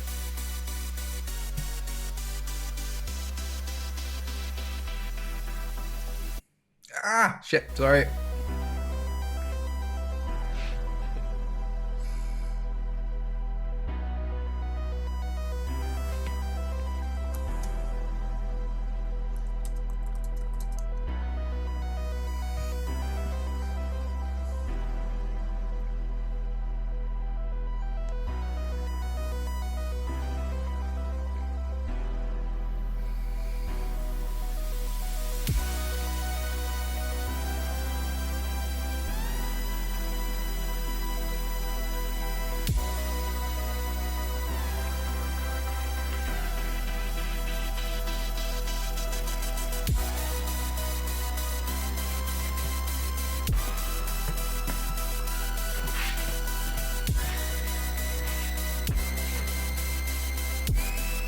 Testing the limits of that headphone cable.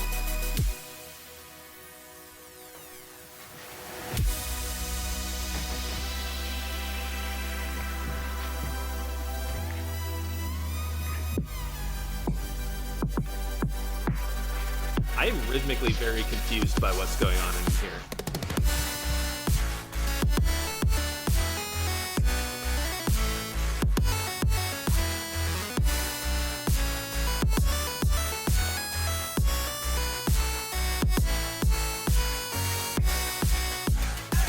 Nice melodies.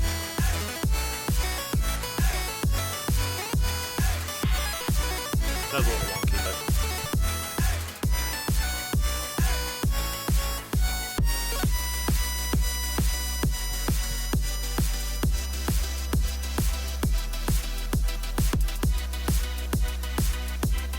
is the melody synth also sidechained?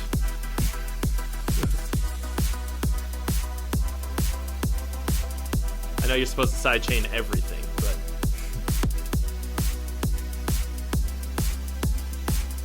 I mean,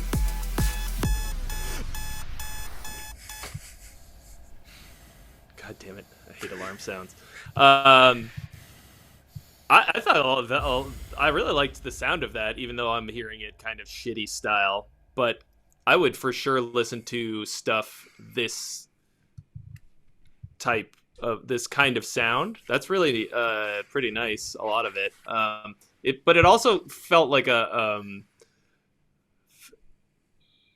it was a pretty long tease, and I felt like you didn't really drop the hammer at any point. But I really liked the sound of it. So I got a bit worried. Fuck real instruments. I thought I'd dropped falling asleep there, and like my alarm had gone off. I was like, "Fuck!" I was like, "It's weird." I did like genuinely. I was like, "Why is there an alarm going off? What the fuck?" That was cool. I liked that. I was ready for throwing some shapes and eating some sweeties. Yeah, that's my critique. There you go. That's right. So right, let's find.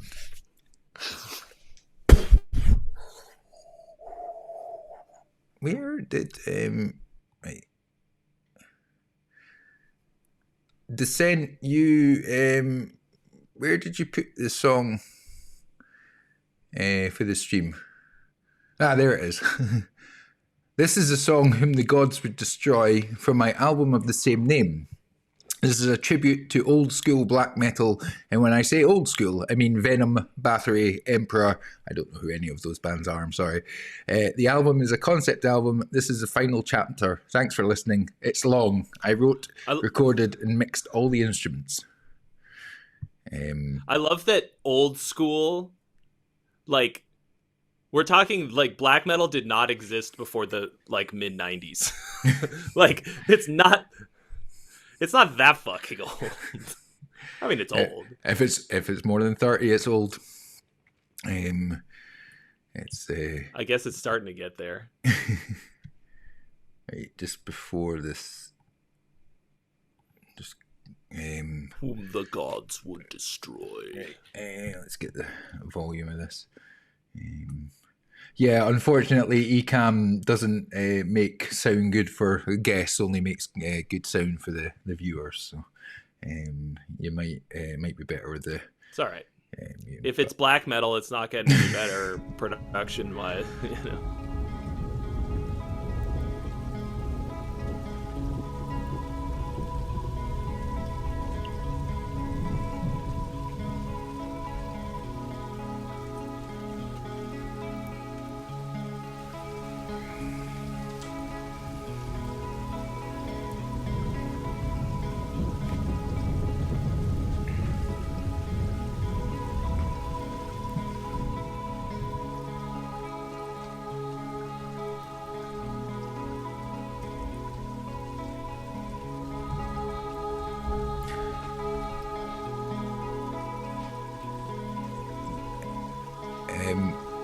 Descent, I don't want to be a complete dick, but I'm not going to listen to 10 minutes of a song. I'm putting that out there. Yeah. So far, this sounds good. This fucking intro has already gone.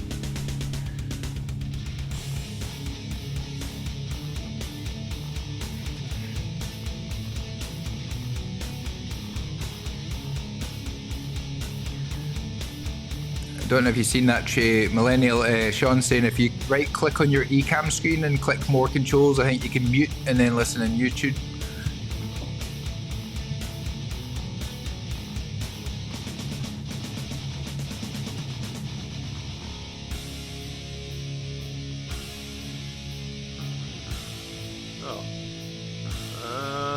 It doesn't seem to want to.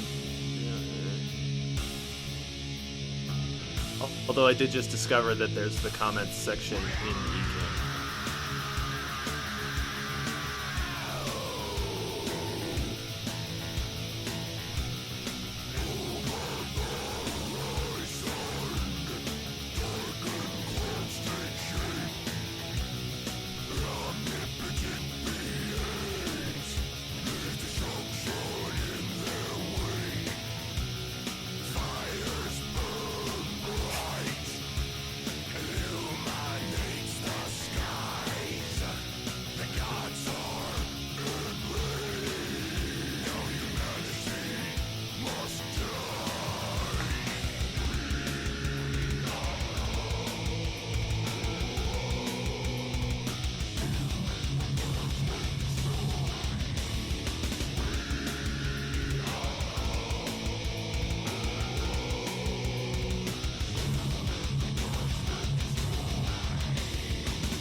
Yeah, I can't seem to figure it out.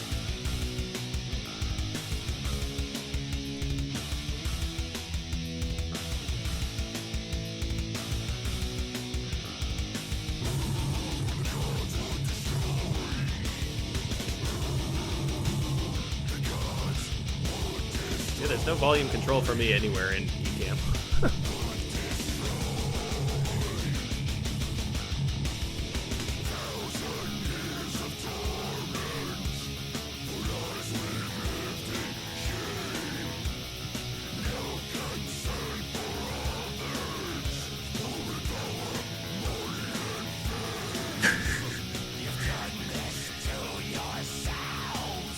We'll let Kenneth decide that, John.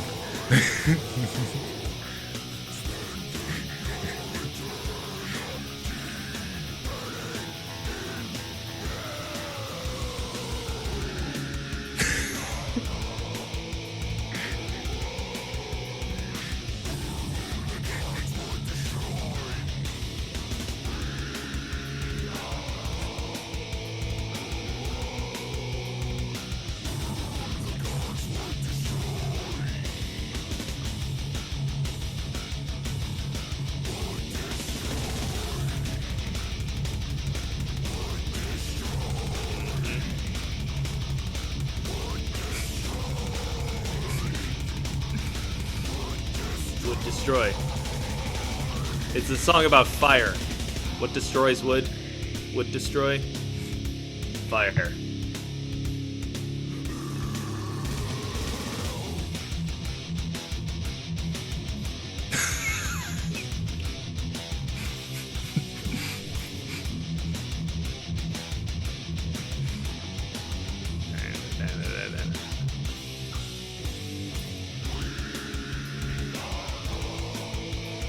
When I right click, all I get is option to reload the page, save page. Sorry, 1 second, I'm going to stop it. Sorry, when you right click, you're not getting the option to mute.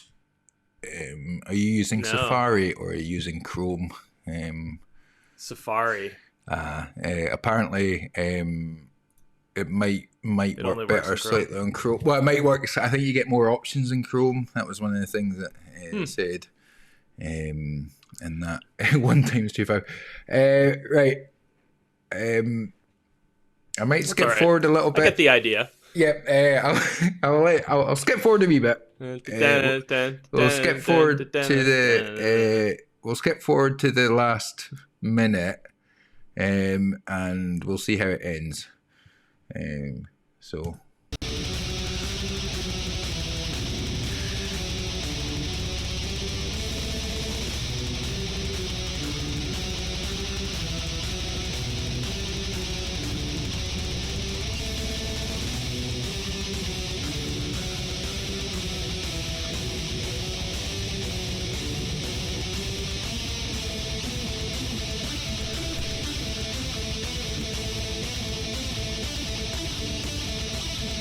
there's a reason that black metal was always underground.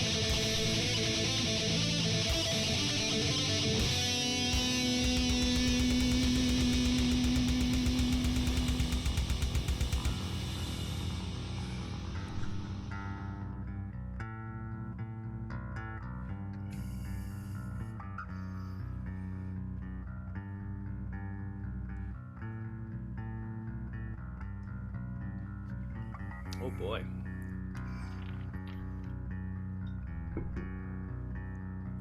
Right.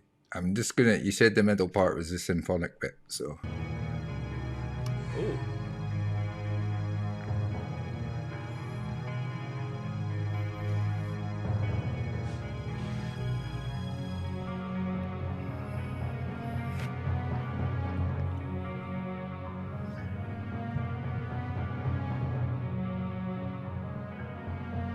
This is charity. I'm doing charity work right now. Listening to this.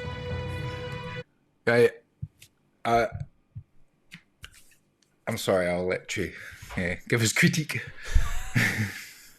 Oh, I thought I didn't have to do any more of those. All right, sorry. Oh no, we were just listening. We were just listening. I'm sorry. I can't. I can't do songs over. We did it. 5 minutes.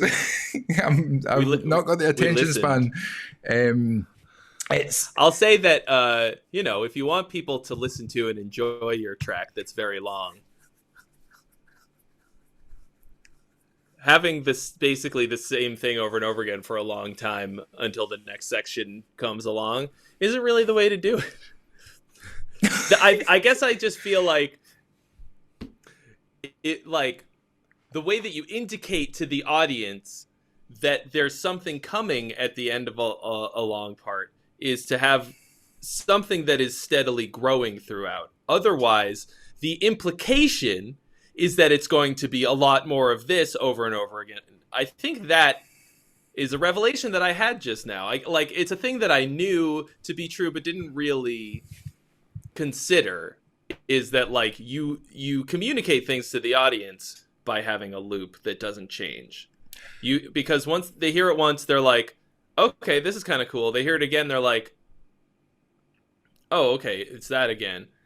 You've set up an expectation that it's going to be that again. And by the time they hear it a fourth, fifth time, they go like, oh, it's going to be a lot of this. But if there's something that's kind of added or taken away even every time, then you're like, oh, sick.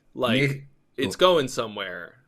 Nathan Larson did a video just about production, and he kind of talked about that. It was like on when he goes through his student stuff, you'll skip every 15-30 seconds and see if it's developed in any way. And it's like, repetition is good, but the same repetition over and over again is not good. So it has to develop. So whether it's the same thing, having the full, like what you've said in your course, having the full kitchen sink chorus, as it were, and then just taking bits out of that for the previous courses, so it's always building to something. And the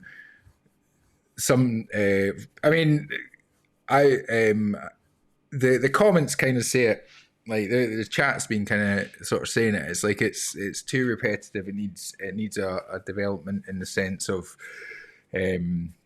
like variety. It was just it was too much for me. And again, it's like, I mean, personally on a part, I'm not really listening to a lot of black or death metal, so I can't really critique it. But I know that Trey's listened to it a lot, and I know that a lot of the people in the comments and the chat listen to a lot of stuff. So their feedback is definitely something to sort of go with. But again, for me, 10 minutes is too long for a song. It's 3 songs. There's got to be a really good reason for it to be 10 minutes. I'm trying to think of kind of like Dream Theater songs can be 10 minutes long because they're going to take the idea and work it through a lot of different variations and versions on it. And that's, to me, what keeps it exciting. John Clifton. This is kind of like saying, yeah, it's Pink like saying Floyd could like, do it. It's like, yeah, but they developed it. I mean, you look at Mike Oldfield's Tubular Bells. It's the same motif for 18 minutes, but it varies so much. It's like, I love Tubular Bells, and again, it's very similar and cohesive, but it's very different, and it's always developing parts. So I think that, and I've not heard of Banthry, so I don't know, but Charles is saying that this is not Banthry.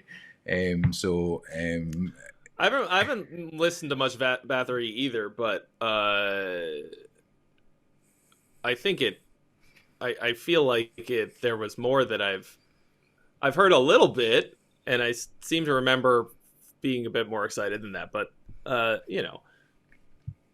it's like this felt like, what is the difference between playing this all the way through, like recording it, and copy pasting it? Like what is the actual difference? If the difference is nothing, then why do it? I don't know. Anyway, I'm making Trey work for his money. This is my not even getting any money. This is going to charity. This is Trey's charity. So I mean, that makes it worth it to me. Yeah. Like, so I'm not actually sure. But too much more of that, and I am going to have to be on the receiving end of the this charity with my mental health. We'll go to. Wait a minute, no, it was Sarush. So Sarush has said, this is without doubt the most what the fuck song I've worked on. This is a work in progress, and right now there's only guitars and drums. The song is part of a bigger instrumental project that I'm working on, so it won't have vocals, but it will have top lines. That's it. He's left. He's just like, nah, can't I do it? So I'll put. Trey's coming back.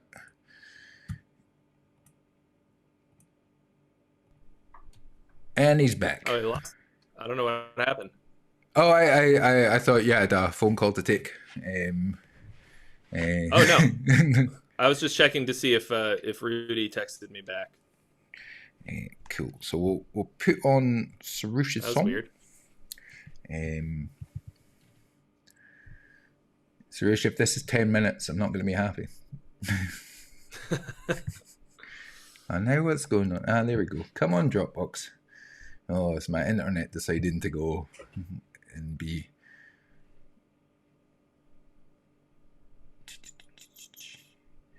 Oh, that's a better length. 1 minute 55. There we go. Oh. Play.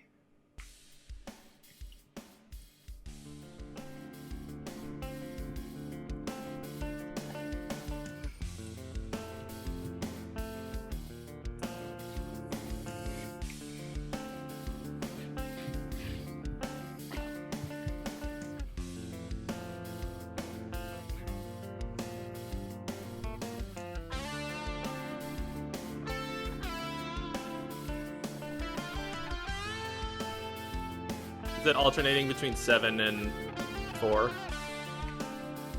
5, 6, 7, 1, 2, 3, 4, 1, 2, 3, 4, 1, 2, 3, 4, 5, 6, 7, 1, 2, 3, 4, 1, 2, 3, 4. Yeah.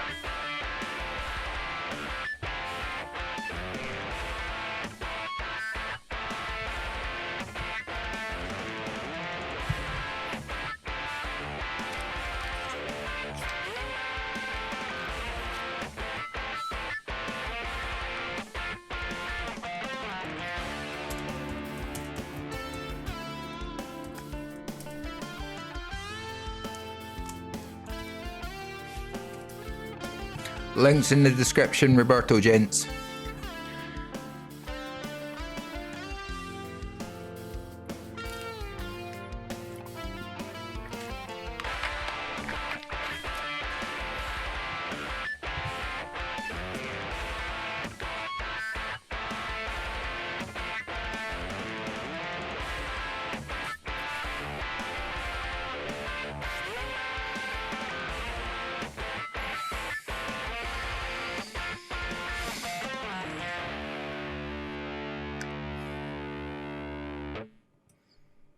Cool. Cool. Yeah. Had some. I mean, had a bit more action than the last one, but that's. I feel it's like it's I have to say like doing what you do on a Friday to like sort of give constructive feedback and things like that is it's a tough job because you're kind of no, it's like people are basically handing you their children and saying, "Look at how beautiful my baby is," and it's like all a little bit deformed and funny looking, and it's like a bit boss-eyed, and he's got boss-eyed, and it's like, this is my pretty baby. Okay, so into the we're here for boss-eyedness. Just. I don't know what that is. You know. Remember the IT crowd when he does the calendar. He's with the girls on the fourth floor. He's like the girls on the fourth floor, and our brother's got the lazy eye thing, and it's called boss-eyed. Oh. I haven't heard that. Yeah, I mean, I don't remember that specifically. That's funny. It's yeah, so. Yeah, I mean. You know, like that. So the going back and forth between the 7 and 4 thing, like, is cool, but also like it felt a little like it creates a cool like pulling the rug feeling a little bit, but then going back to sort of a straighter thing, like every time like you kind of regain your footing and then lose it again, like in a way. The hard thing doing something with odd times that doesn't sound like ye old like King Crimson sort of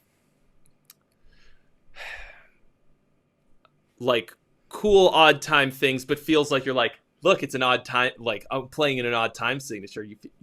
You counting it? Are you like dudes in the mosh pit going like, whoa, like it's the phrasing that will separate those things out, because this beat is so delineated as being like 1 2 3 4 5 6 7 1 2 3 4 5 6 7 8 1 2 3 4 5 6 7 1, and the guitar part is like following that very closely. It doesn't feel very organic. It feels like I cut off a beat from one part of it and you didn't notice. But the parts are cool.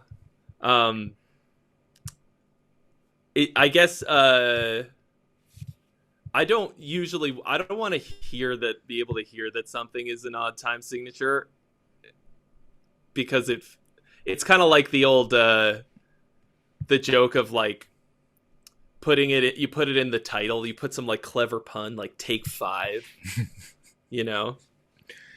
Silent 9-8. That's the program. Yeah. So. Sure, she's giving you some salt there. Like, it's like, actually, the drums are following the guitar since I wrote the guitar first. Well, but it doesn't. It's irrelevant, because then you know. So you want it to have like feel like it's got a reason for it, and not just because prog, bro. But aside from that, it's cool sounding. I like that. Cool. I'll probably stick around for one more, and then I'm gonna. Yeah, no, of course. You've hung out with me and my ramblings for a lot longer than I paid you for. So,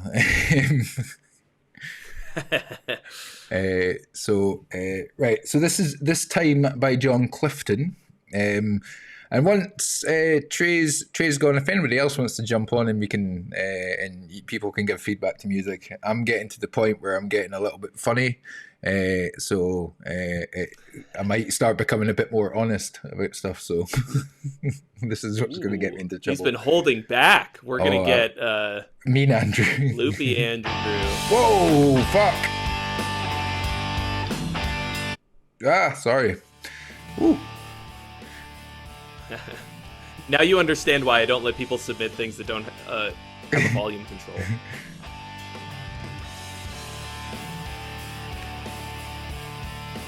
I'm out of water.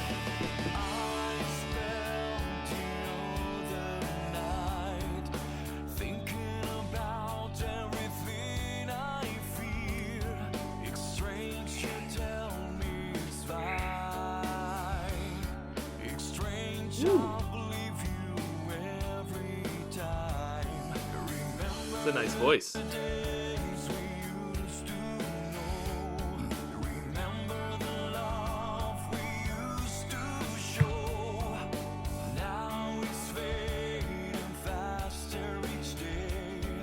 does he sound like? Is it Pain of Salvation? Sounds a little bit like the singer from that. Really rich.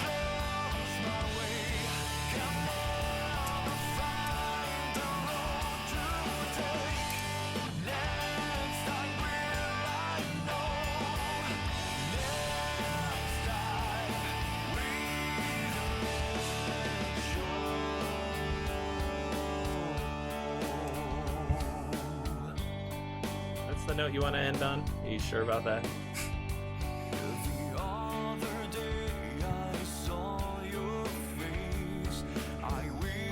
The other day I saw your face.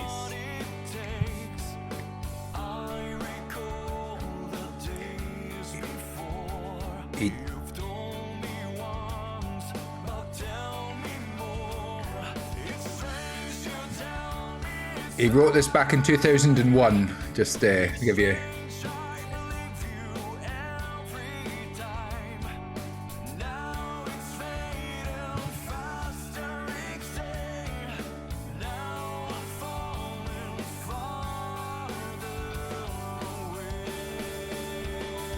It does have a little bit of like a Hoobastank vibe from that era.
Woo!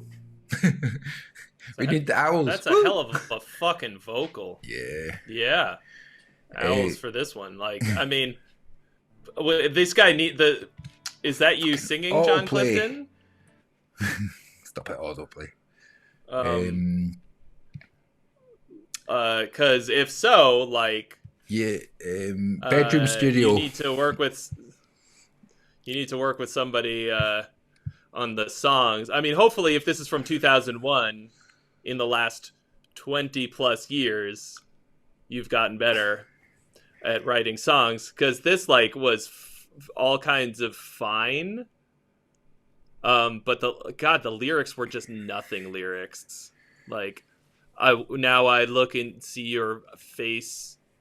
I look into your eyes. Like all this kind of like just like none of that shit means anything. But like, but good lord, a lot of it were like there were some weird note choices at spots, and it was harmonically a bit bland. But whoever's singing that shit, get a fucking hold of him. And give him something better to sing on, because this is okay. Like, this is okay, you know. Like it was like nice nothingness. Not yet, Megan. Megan's just asking if I told you about the song that I wrote today. Well, we started writing, but it didn't. But the subject matter originally was obviously going to be the Stream for Mind, and I was talking to Sean and decided to do a funny story about side effects of antidepressants. So at the time, I was on one called citalopram, an SSRI, and I was out with bandmates, and one of the side effects of drinking alcohol with this particular one gave us like laxative effect, and I went to the bathroom in the pub and was standing peeing and had a little accident, but it wasn't too bad because I shit your pants while you were peeing. I shat my pants while I was peeing, but the best thing was that the pub wasn't too far from my flat, so I managed to get back up to my flat, get showered, changed, and then come back down to the pub and meet back up with my bandmates, because apparently I had the kitty, the beer kitty as well. So so that's what the song. So we're in the process of writing that. So we're having some fun with that. So yes, embarrassing stories about antidepressants. Pass and shut. Pass and shut. Wow. Fucking. So hopefully get that written and done, and that maybe for Friday. To never trust a fart. Exactly. Never trust a fart. Especially the quiet ones. So to leave you on that note, well, hey, at least your story has a beginning, a middle, and an end. That's true, and it was a messy end, but it was good. So so the first time talking to you, I tell you about shit myself. So there you go. There's an opening story. It's a great place to start. It's a great place. It starts there, where can it go? Where can it go? Well, Trey, I want to thank you so much for coming on and hanging out and listening to some songs and absolutely giving your feedback. Everybody, you probably already know, but anybody who is new to the chat and doesn't know who Trey is, Trey does a live stream every Friday, or most Fridays it seems, and he will give you great feedback on your songs, where to just take them to the next level wherever you are in your thing. Best time to submit them is usually when they're kind of a produced demo stage. If they're already released, then there's not really much you can do, but he can give you advice on the next one. So come along, hang out in the stream, and it's good fun. Thank you for having me. And of course I stream every Friday, and